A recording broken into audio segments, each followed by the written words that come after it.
Hi friends, good morning. అందరూ ఎలా ఉన్నారు? ఈరోజు నేను మా మిరప తోటలో మిరపకాయలు కోతున్నాను ఫ్రెండ్స్. చూడండి, మిట్ట మధ్యాహ్నం 2 అయ్యింది. ఈ టైంలో నేను మిరపకాయలు కోసుకుంటున్నాను. ఇవ్వండి, ఇవి కోసిన మిరపకాయలు. ఇంకా సగం తోట అలాగే ఉందండి, కొయ్యాలి. ఎండకి మాడిపోతున్నాను ఫ్రెండ్స్. అసలు చాలా ఎండ, తట్టుకోలేకపోతున్నాను. కాయలు చూస్తే ఇంకా చాలా ఉన్నాయి, కోస్తాను కొయ్యలేను అన్న ఇదిలో ఉంది పరిస్థితి. మార్చిలోనే ఇలా ఉంటే తర్వాత ఎండలు ఎలా ఉంటాయో కూడా తెలియదు. మాకులాంటి రైతులకు కొంచెం సపోర్ట్ చేయండి ఫ్రెండ్స్. ఇది మా అన్నయ్య వాళ్ళ బాబు. జీడి చెట్లు అన్నీ ఉన్నాయి, జీడికాయలు కూడా ఏరాలి. అక్కడికి వచ్చి ఆడుకుంటున్నాడు చల్లగా ఉందని. నేను మాత్రం మిరపకాయల తోటలో మగ్గిపోతున్నాను. అయిగొండి కాయలు ఫ్రెండ్స్. ఆ బకెట్లో 3 బకెట్లు దొరికినాయి నాకు.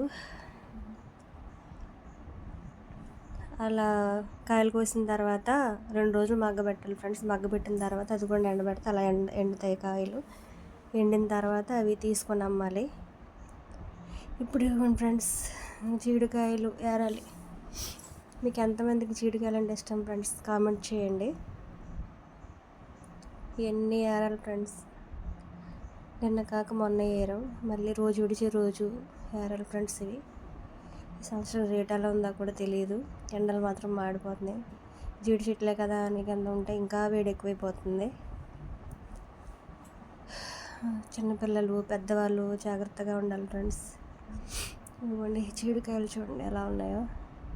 ఇప్పుడే స్టార్ట్ అవుతున్నాయి ఫ్రెండ్స్. ఇంకా కొంతకాలం అయితే ఇంకా ఉంటాయి ఎక్కువగా.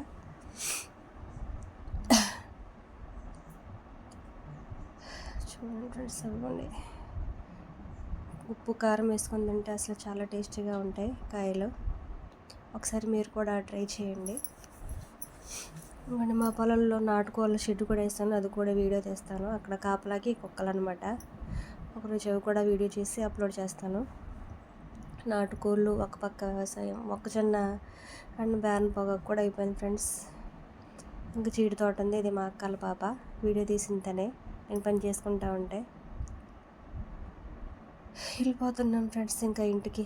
మా పని అయిపోయింది. బాయ్ ఫ్రెండ్స్, అందరూ జాగ్రత్త ఎండలకి.